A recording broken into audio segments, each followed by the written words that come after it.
स्वास्थ्य व्यवस्था को लेकर हमेशा ही बढ़ चढ़कर बातें जरूर सुनने को मिलती हैं, लेकिन चरमराई स्वास्थ्य सेवा के कारण स्वास्थ्य केंद्र बदहाली के आंसू बहाने को मजबूर हैं। ताजा मामला कुछ ऐसा है जिसे सुनकर आप भी हैरान हो जाएंगे और सोचने पर मजबूर हो जाएंगे। बता दें कि मोतिहारी के सीएचसी की बहुत बड़ी लापरवाही सामने आई है, जहां गंभीर स्थिति में एक मरीज को अस्पताल में लाया गया, जिसके बाद मरीज को इमरजेंसी वार्ड में ऑक्सीजन सिलेंडर से ऑक्सीजन की आपूर्ति की जा रही थी। लेकिन आपको जानकर हैरानी होगी कि ऑक्सीजन सिलेंडर खाली था। जब पाइप देखा गया तो उससे हवा नहीं आ रही थी। इतना ही नहीं, जब पाइप को पानी में लगाया गया तो कोई बुलबुला भी नहीं निकला।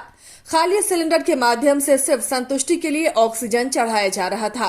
मरीज की स्थिति बिगड़ती देख उसे मोतिहारी ले जाया गया, जहां उसकी रास्ते में ही मौत हो गई।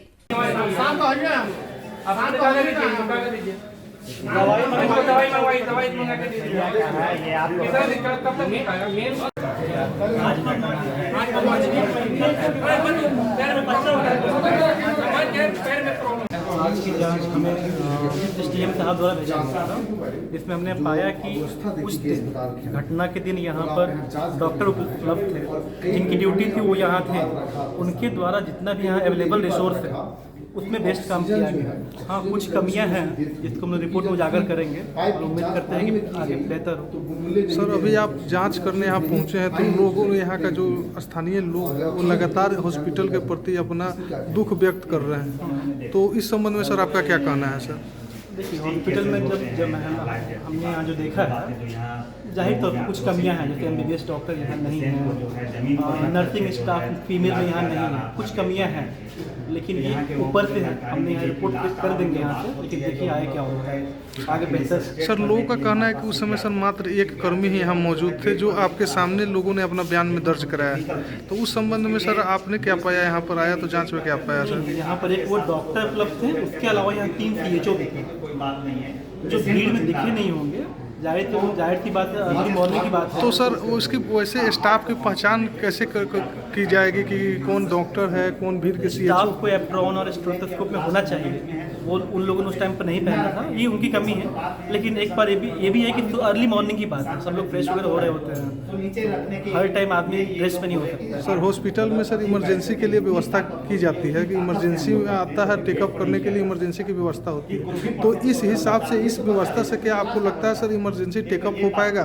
अभी जितना रिसोर्स अवेलेबल है उससे कुछ कमियां हैं यहाँ पर, जिनका अवगत कराया गया है मैनेजर साहब द्वारा। देखिए आगे दिया जा रहा है। बता दें कि बीते दिनों घोड़ासहन स्टेट बैंक के पास हुए अगलगी मामले में 3 लोगों की मौत के बाद सीएचसी की लापरवाही मामले में जांच करने मंगलवार को अनुमंडल सदर से गठित 3 सदस्यीय जांच टीम सीएचसी पहुंची, जिसके बाद पदाधिकारियों ने विभिन्न बिंदुओं पर जांच पड़ताल की और हॉस्पिटल में मौजूद सभी स्वास्थ्य कर्मियों से पूछताछ कर सभी के बयानों को कलमबद्ध भी किया। इसके साथ ही स्थानीय लोगों से भी घटना के संबंध में आवश्यक जानकारी ली गई। जांच टीम में ढाका अनुमंडलीय अस्पताल के उपाधीक्षक डॉक्टर सुधीर गुप्ता, सिकर रहना अनुमंडल कल्याण पदाधिकारी अमृत राज और स्थानीय अंचलाधिकारी शिवशंकर गुप्ता भी शामिल थे। सभी अधिकारियों ने बारी बारी से उपस्थित सीएचसी के डॉक्टर, स्वास्थ्य कर्मी और गार्ड से घटना के बारे में जानकारी ली। स्थानीय लोगों से जानकारी लेने के दौरान एक युवक विवेक घोष ने बताया कि जब गंभीर स्थिति से झुलसे सुबोध के पुत्र रोशन को लाया गया, उस समय हॉस्पिटल में ऑक्सीजन सिलेंडर नहीं था। सिर्फ दिखावा के लिए नाटकीय ढंग से ऑक्सीजन सिलेंडर का इस्तेमाल किया गया, जो स्वास्थ्य व्यवस्था पर गंभीर सवाल खड़ा करता है। उस दिन की दर्दनाक जो घटना हुई थी, उसके संबंध में जो है हॉस्पिटल के संबंध में जो उंगली उठी, उसका जांच टीम गठित थी, उसकी हम लोग जाँच करने आए तो दोनों पक्षों को सुना गया है। जो भीड़ थी, जो पीड़ित पक्ष थे और जो हॉस्पिटल की व्यवस्था थी, उनके उस समय के उपस्थित जो टीम कर्मी थे सारे। सर, उस दिन की घटना के बाद आप यहाँ अस्पताल में पहुँचे हुए थे और सबसे ज़्यादा विरोध सर आपके सामने ही यहाँ के लोगों ने दर्शाया था, तो उस संबंध में और आज जो यहाँ के स्टाफ ने जो बयान दिया उससे आप सर कितना संतुष्ट दिख रहे हैं? उस समय की अफरा तफरी की स्थिति थी, 3 मौत अचानक से हो चुकी थी ऑन स्पॉट और लोगों को बचानी थी, तो वो भीड़ उतनी आक्रोशित थी। लेकिन तत्काल उस समय जो टीम जो काम कर रही थी, वो लोग सारे लोग अपना उपस्थिति दिखाए, वीडियो दिखाए, वो लोग काम कर रहे थे। CPR वगैरह देने की काम किया, कोशिश की, सारी चीज़ें।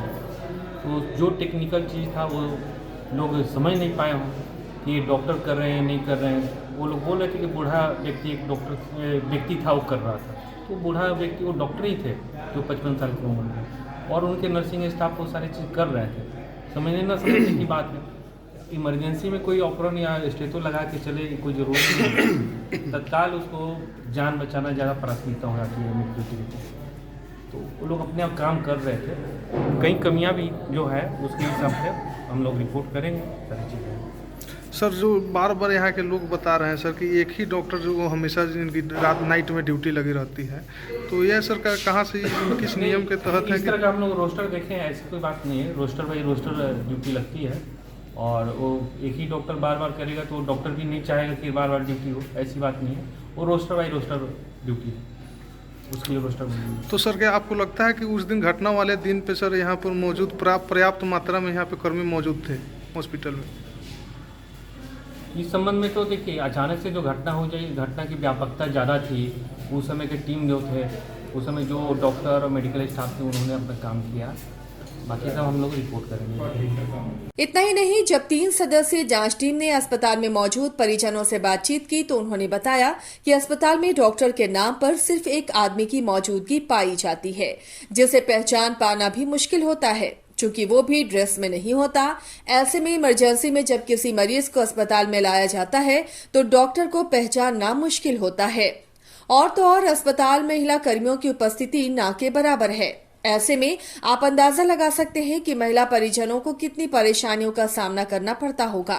वहीं अस्पताल के स्टाफ से बातचीत करते हुए जांच टीम को भी ये पता चला कि अस्पताल के पास एम्बुलेंस की भी कोई बुनियादी सुविधा नहीं है। कर्मी ने कहा कि भाड़ा पर दूसरे जगह से एम्बुलेंस की व्यवस्था की जाती है। जांच के दौरान सीओ शिवशंकर गुप्ता ने बताया कि दोनों पक्षों की बातों को सुना गया है। जांच रिपोर्ट अनुमंडल पदाधिकारी को भेजा जाएगा। सर आज आप यहाँ जांच करने के लिए पहुँचे हैं, सर क्या पाए हैं जांच में? जांच में उस दिन की घटना जो हुई थी उससे रिलेटेड हम लोग यहाँ आए हैं। थाना के द्वारा जो है हम लोग को निर्देशित किया गया था, और उसमें दोनों पक्षों की बातें हमने सुना है। और जो लोग उस समय ड्यूटी पर थे, डॉक्टर थे, स्टाफ थे, जितना इन लोगों से हो सका तो उस समय तो किए ही, इसके फुटेज भी है। और कुछ अगर कमियां हैं तो उसके लिए हम लोग जो है, क्योंकि यहाँ MBBS डॉक्टर की कमी है, कुछ और जो चीज़ों की कमी है, तो उसके लिए हम लोग जो है हायर अथॉरिटीज़ को जो है, सिविल सर्जन को जो है सूचित कर रहे हैं कि उस सब चीज़ों को पूरा किया जाए। सर आपके सामने लोगों ने ये आरोप लगाया है कि यहाँ हॉस्पिटल में आए तो सिर्फ एक कर्मी मौजूद थे, बाकी कोई नहीं था हॉस्पिटल में। जिस कर्मी की बात कर रहे थे वो एक्चुअली वो डॉक्टर ही थे। हाँ ठीक है, उन्होंने आइडेंटिफाई नहीं किया, बट वहाँ डॉक्टर मौजूद थे। सर हॉस्पिटल में आए लोगों को द्वारा डॉक्टर की पहचान कैसे करी जाएगी कि कौन डॉक्टर थे कि स्टाफ थे? इमरजेंसी में आते हैं तो उस समय तो डॉक्टर तो भीड़ जाते हैं काम करने के लिए, उसमें दूसरी चीज़ को तो देखते नहीं, उनके लिए ज़िंदगी ही इम्पोर्टेंट होती है।